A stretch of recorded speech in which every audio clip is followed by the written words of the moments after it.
Welcome back to YouTube channel Chemistry Live UGPG. Today we'll discuss Introduction to Inorganic Chemistry Lecture 5. So I have a simple message for you guys. Please think for innovation, be creative, learn everywhere, anytime and help to learn others. So let's start the lecture 5. So last class we are talking about the periodic table where we have at the extreme left we have S block and at the middle we have D block. And at the extreme right we have P block from group 13 to group 18, where at the extreme right we have the inert gases, and at the bottom of the periodic table we have A block elements. So elements with 3 electrons in their outermost shell, that is 2s and 1 p electron, that belongs to group 13. Similarly 4 electron in the outermost shell, that belong to group 14. Similarly 5 electron in the outermost shell, that belongs to group 15. Similarly 6 electrons in the outermost shell, that belong to group 16. So group 13 to group 18, since all p orbital play a vital role, that is otherwise known as the p orbitals are filled up jointly, those are known as p block elements. Similarly elements where d blocks are being filled are called d block or transition elements. Hence, the d electrons are being added to the penultimate cell from group 3 to group 12. And at the bottom of the periodic table, you can see where f orbitals are filled up are called f block elements. And here f electrons are entering into the ante-penultimate or the second from the outside cell.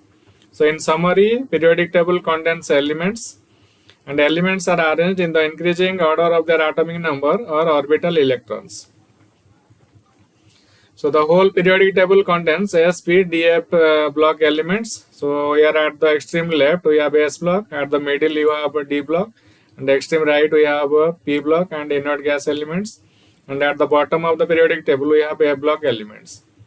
So first period we have 1s, second period 2s, 2p, and so on. So if you look at the inert gases, so they have a lower energy and more stable itself. So their energy cannot be further lowered by forming the molecules or compounds. So hence stable electronic configuration is attained by any molecule is the criteria for bond formation. So however, less stable arrangements are commonly attained by the transition elements. So as you can see here, this is the lowest possible energy state for the inert gases.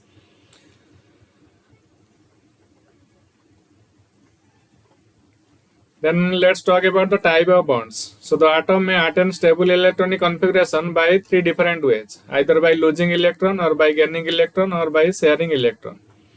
And if we talk about the elements, we have different types like electropositive elements, electronegative elements.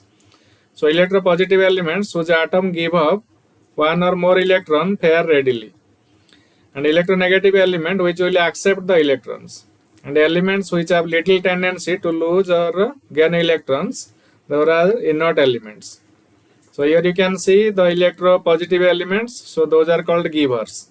Electronegative elements, those are called takers.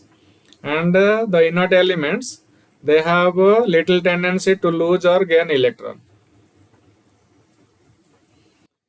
So when electropositive and electronegative element combine, we get ionic bond. Similarly, electronegative and electronegative, we get covalent bond. And electropositive and electropositive element that give rise to a metallic bond.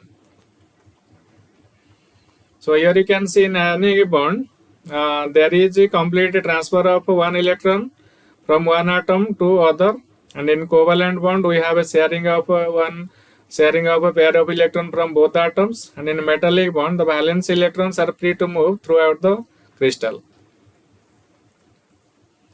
When you talk about ionic bond, so let's say the sodium metal, its configuration is 1s2, 2s2, 2p6, 3s1.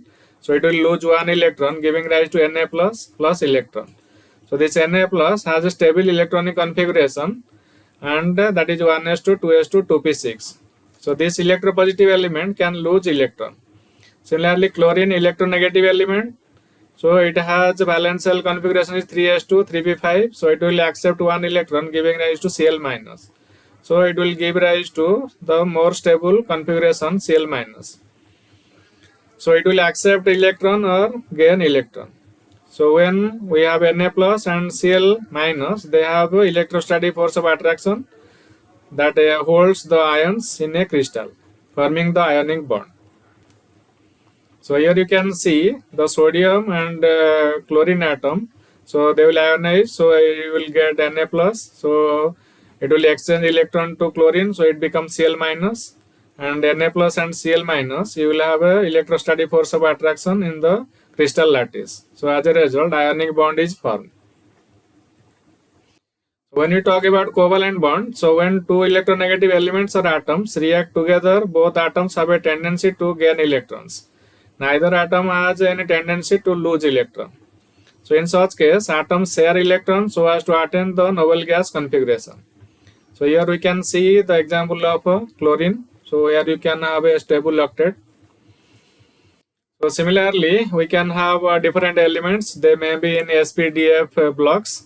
So they may be a giver or a taker as electropositive or negative element. So they can have a different interaction like ionic interaction or mutual sharing as covalent interaction or free movement of electron, that is metallic bonding.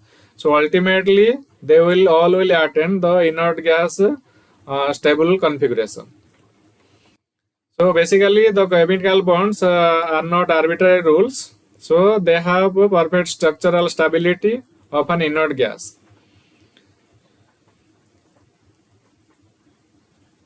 So now I would like to acknowledge Notebook LLM for making some slides for my notes for better understanding of the students. So please subscribe to our channel Chemistry Live UGPG.